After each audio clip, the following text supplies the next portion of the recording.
आंदोलनाचं यश म्हणायचं का आजचं तुमचं आगमन आहे आंदोलनाचं यश? खरं तर आम्ही तारीख मागायलाच गेलो होतो. तारीख घेऊन आलेलो आहोत. खरं तर कर्जमुक्तीची घोषणा सरकारनं केलेली आहे. तुम्ही लक्षात घ्या का जे सरकार या सगळ्या गोष्टीपासून योग्य वेळ अशी म्हणत होती ते योग्य वेळ आमच्या सगळ्या कार्यकर्त्यानं, सगळ्या नेत्यांनी, सगळ्या शेतकरी नेत्यांनी एकत्र होऊन जो योग्य वेळ त्यांची 28ची 29ची असू शकली असती ते आम्ही आत्ता आणलेली आहे. हे सगळ्यात मोठं यश आहे. सरकार नेहमीच सांगत होतंय का कधी कधी सुरुवातीला जर आम्ही पाहिलं तर आम्ही कर्जमाफीचं बोललोच नाही असे अजितदादा म्हणायचे. आम्ही कुठं बोललोय? देवेंद्रजी म्हणे का आम्ही 5 वर्षाचं आश्वासन दिलेलं आहे, 5 वर्षात कधीही करू. आता या आंदोलनाचा सिलसिला रायगडाच्या उपोषणापासून तर मोदरीच्या अन्नत्याग आंदोलनापासून तर पदयात्रेनंतर हा जो सगळा आम्ही सगळ्या नेत्या लोकांनी, जानकरजी असेल, चटपजी असेल, आमचे नवलेजी असेल, शेट्टीसाहेब, तुपकरजी, क्षीरसागरजी असेल, पोहरेजी असेल, या सगळ्यांच्या मोठेपणानं, यांच्या खऱ्या भूमिकेमुळं आणि महत्त्वाचं शेतकऱ्यांच्या खऱ्या सहकार्यामुळं हे यश खऱ्या अर्थानं हाती आलेलं आहे. पहिल्यांदा तर आम्ही तारीख मिळवलेली आहे. तारखेपासून जे सरकार पळत होतं ते सरकार तारखेवर आणून ठेवलं, हे सगळ्यात मोठं यश आहे. आता तारखेनंतरच्या अनेक गोष्टी त्याच्यात आहे, अनेक बारकावे आहे. आम्ही सरकारला असं सुस्त झोपू देणार नाही. आम्ही वाज ठेवणार. सरकारचं अभिनंदन करतोच आहे, आभार मानतोय. इतक्या आर्थिक बिकट अवस्थेमध्ये सुद्धा देवेंद्रजी असेल, एकनाथजी शिंदेने सुद्धा आम्हाला अगोदर आश्वासन दिलं होतं मुख्यमंत्री असताना, अजितदादा असेल, या सगळ्यांनी या कठीण परिस्थितीतून मार्ग काढला, त्याबद्दल त्यांचा आभारच आहे. परंतु हे सगळं करताना यामध्ये जर कटकारस्थान झालं तर आम्ही कोणालाही सोडणार नाही. मनोज जरांगे पाटील बोलले की कालची बैठक ही फसवणूक होती, सरकारनं फसवणूक केलेली आहे. काल तुमच्यासोबत एका व्यासपीठावर होते. जरांगे साहेबांनी म्हटलं त्यांच्या दृष्टिकोनातून त्यांना तसं वाटत असेल. त्यांनी उपोषण सोडल्यावर बाकीचे लोक अशाच प्रतिक्रिया देत होते. त्याच्यानं तो आपापलं स्वतंत्र मत असतं. मला असं वाटतं का त्यांनी कोणत्या भावनेतून म्हटलं काय असं आम्ही त्यांना समजून घेऊ. खरं तर ही जे 31 जून 2026 केलं याच्या मागचं दुसरं लॉजिक असं आहे का या वर्षाचा जो रनिंग कर्जदार आहे हा 31 मार्च 2026ला थकीत होणार आहे. लक्षात घ्या.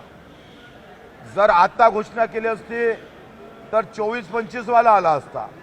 1 वर्षाला जो मुळात आज अडचणीत सापडलेला आहे, अतिवृष्टीमध्ये सापडलेला आमचा शेतकरी आहे, तोच नेमका सुटला असता.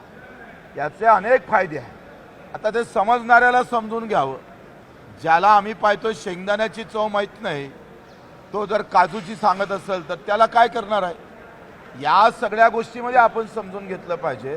काही घरी बनवून कॉमेंट्स करणारे लोक आहे, काही आपले मत व्यक्त करणारे आहे. कधी आंदोलन केलं नाही, कधी बाहेर रस्त्यावर आले नाही.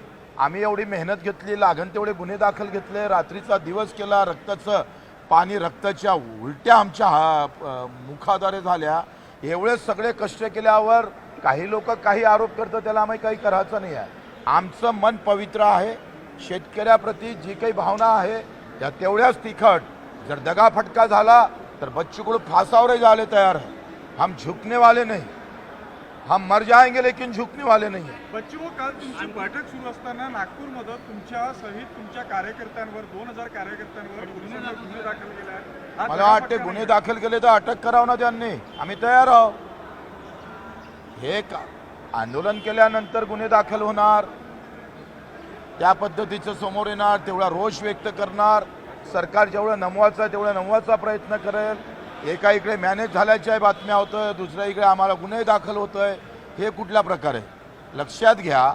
2026 ही जर तारीख आमच्यासाठी 30 जून 2026 म्हणजे रनिंग कर्ज आता 31 मार्च 2026ला ते थकीत होईल आणि आताचा कर्जदार, आजच्या वर्षाचा कर्जदार थकीतमध्ये येईल आणि तो माफ होईल. ही सगळ्यात मोठी रणनीती आमच्या नेत्यानं खेळलेली आहे, आमच्या लोकांनी. आणि त्याचा फायदा अधिक जास्त शेतकऱ्याला होणार आहे. म्हणजे बच्चूभाऊ, आता हे आंदोलन आंदोलन संपलं नाही, आंदोलन संपलं नाही. जेथपर्यंत कर्जाचा हप्ता पैसा बँकेत जात नाही तोपर्यंत आंदोलन संपणार नाही. थोड़ी जरी इकडे तिकडे नजर केली तर खबरदार, हम यहाँ खड़े हैं, हम अभी जिंदा है. आज नागपुरात शोले आंदोलन मी केलं होतं, तुम्हाला माहित आहे. 2007 ते 2008चं आबावरती आलेले होते. त्याच नागपुरानं रायगडमध्ये सुरू झालेलं आंदोलन नागपूरच्या धर्तीवर आम्ही यशस्वी केलेलं आहे. आणि त्याच्यामुळं आता झालं ते तुला ऐकायला तुमच्या सोबत कराळे मास्तर पूर्ण दिवस आंदोलनात होते, ते आता घोषणा देत आहे बाहेर की सरकारने आम्हाला फसवलं. तुम्हाला असंच वाटतं का? कराळे मास्तर आता घोषणा देत आहे बाहेर. त्यांना का बरं अशा पद्धतीचं वाटते मला माहीत नाही. ते मिटिंगला येणार होते, नेमकं ते मिटिंग त्यांची चुकली, त्याच्यानं ते नाराजगिराज नाही. ते एवढे लहान मनाचे लोक नाही आहे. मी त्यांना भेटतो, त्यांना समजून घेतोय.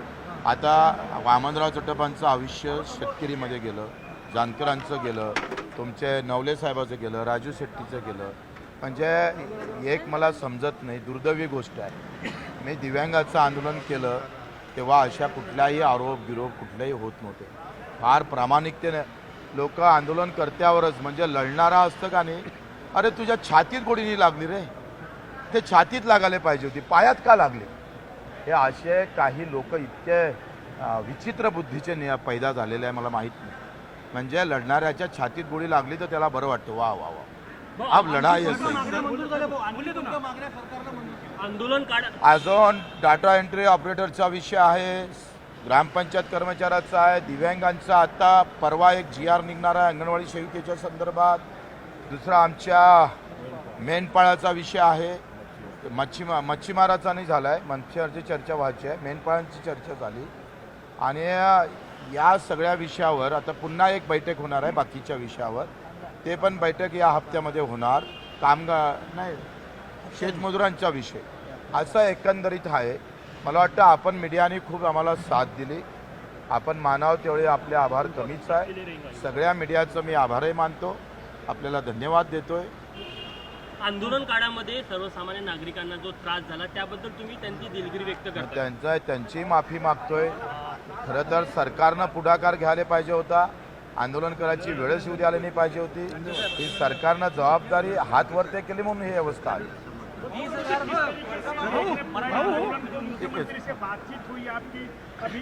देखो 2.5 घंटे बातचीत हुई, बहुत खड़ा जंगी हुई.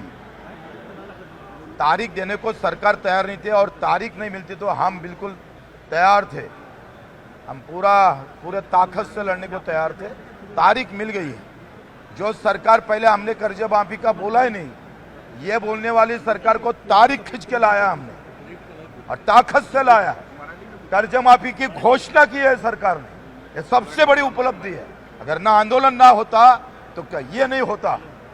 आज सरकारने असं म्हटलं की याचं क्रेडिट कोणाला देता? शेतकऱ्यांचं हे कर्जमाफीची तारीख आली, कर्जमाफीची तारीख आली, याचं क्रेडिट तुम्ही कुणाला देता? ज्यांनी आत्महत्या केली आतापर्यंत त्यांना देणार की कुणाला देणार? शेतकरी बांधवांना देणार, सरकारला देऊ, आमच्या नेत्यांना देऊ. हे जर कदाचित आले नसते आमचे सर्व नेते मंडळी तर हे मूठ बांधल्याने गेले असते. त्या सगळ्यांच्यामुळे हे शक्य झालं. खरं तर हे जर आले नसते तर एकटा बच्चू कडू पाहिजेच्या ताकदीनं लढू शकलं नसतं. हे कार्यकर्त्याचं क्रेडिट आहे, जो बिचारा अजूनही नजरेसमोर राबलाय. 8 महिन्यापासून लढतोय आम्ही. पायाले भिंगरे 150 सभा, म्हणजे 200 दिवस जागरण आहे आमचं. 4 वाजता नंतर 4 वाजेपर्यंतच्या आत कधी झोपलो नाही आम्ही. अन्नत्याग आंदोलन झालं, पदयात्रा झाली, रायगडचं उपोषण झालं, सातत्यानं चालू आहे. आणि एवढं सगळं करून सुद्धा काही लोक अशा प्रकारच्या टवळक्या करत असेल तर माफ करा. आंदोलन पुढच्या वेळेला करावं का नाही करावं या मानसिकते देऊन टाकतोय माणूस. अचलपूरचे जे आमदार आहे भाजपचे, त्यांनी टीका केलेली आहे की 72 जागेमध्ये तुमचा महाल आहे, तुम्ही हे मला वाटते तेरवीत लग्नाचं आमंत्रण देत नसते. त्याच्यानं हा विषय, आजचा विषय इतका चांगला आहे, पुन्हा ABP माझा नाव नको त्या विषयी तर काढण्यासारखं. तुमचं अधिक नाव पहिलेच बदलाम आहे. आता ते कशाला बदनाम करतात? बैठकीच्या वेळी सरकारने असं म्हटलं का की आणखी एबीपी माझा नेहमी बीजेपी माझाचाच प्रश्न आणतो. इतर ज्या मागण्या हा? इतर ज्या कर्जमुक्ती तारीख निश्चित झाली, इतर ज्या काही मागण्या होत्या त्या संदर्भात तातडीने निर्णय घेण्याचे काही आता 8 दिवसात लगेच एक बैठक लागणार, त्याच्यावर निर्णय होईल. कसं आम्ही जिवंत आहे. माझ्या आयुष्यात 3,500 आंदोलन आहे, 350 गुन्हे दाखल आहे बच्चू कडूवर. आंदोलन करायला काय माणूस मेला काय? जिवंत आहे ना आम्ही. मला समजत नाही का तुम्ही आता काय थांबणार आहे का, हे होणार आहे का, असं कसं काय? हम जिंदा आहे ना अभी. एक प्रश्न असा आहे, 30,000 कोटी रुपयापेक्षा जास्त पैसे लागतील कारण की एनपीए जे झालं आहे तर 30,000 कोटी रुपयांपेक्षा जास्त आहे. त्यातले श्रीमंत शेतकरी काढले तरी 15-20,000 कोटी रुपये लागतील. सरकारला लोन घ्यावं लागेल. काय चर्चा झाली बैठकीमध्ये? माझं काय मत आहे, त्यांनी आर्थिक कारण सांगितलंच. आर्थिक कमजोरी आहेच. म्हणजे वामनराव चटप साहेबांच्या भाषेत जर सांगितलं तर जर खाले पैसे नाही आहे सरकारकडे, हे त्यांचं नेहमीचं वाक्य असतं. त्याच्यानं अशा सगळ्या व्यवस्थित हमारा जो दणका रहा है, आमच्या जे दणका राहिला कर्जमाफी करावंच लागेल.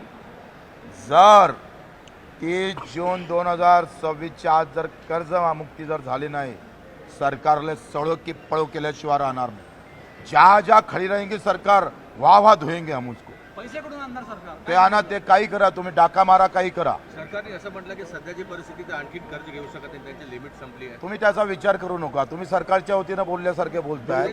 मला तुझी परवानगी असेल तर 1 मिनिट त्याचं हा, उत्तर तुम्ही देतो. ते द्या. हो साहेब, सरकारचा सर सर सर एक- सर सर एक एक मिनिट क्लीन कर देतो ना. हे सरकार नावाची यंत्रणा प्रिऑरिटीज किंवा क्रम बदलून याचे पैसे त्यावर वळवू शकतात, ही प्रक्रिया आहे. त्यामुळे कर्ज घेता येतं हा बहाणा होऊ शकत नाही. फक्त क्रम बदलायचे. चॅरिटी बिगिन्स ॲट होम असा विचार सरकारने असं करायचा. म्हटलं का घेऊ शकत नाही म्हणून नाही म्हटलं नाही त्यांनी, सरकारने म्हटलं नाही असं, पण आम्हीच आता सांगितलं क्रम एकीकडे बदला, अशी तशी करा आणि तुमचं कमिटमेंट पूर्ण करा. That's all. हा, बोला बोला. ये बताइए कोई मापदंड तय किया गया किन किसानों किससे वंचित रखा जाए? क्या बड़े किसान देखो, सरकार अभी 6 महीने का उसमें सब टाइम है. पहली गोष्ट, समिति का अभी कोई वैल्यू नहीं है. घोषणा हो चुकी है कर्ज माफी की. घोषणा अगर हुई, समिति नाम मात्र है. आप देखो इस बात को. हाँ, घोषणा नहीं होती थी और समिति स्थापित होती थी तो हम कोई जीतते नहीं थे. जीत क्यों हुई है? तारीख दी है, कर्ज माफी की घोषणा हुई है, इसलिए ये जीत है, ये हार नहीं है. बैठक में ये भी बोला गया है कि जो बड़े किसान हैं उनको बिल्कुल है. अगर मेरे को जरूरत नहीं है. तुम्हारा जो संपादक है वो अगर किसान है तो जरूरत है क्या उसको? नहीं है ना.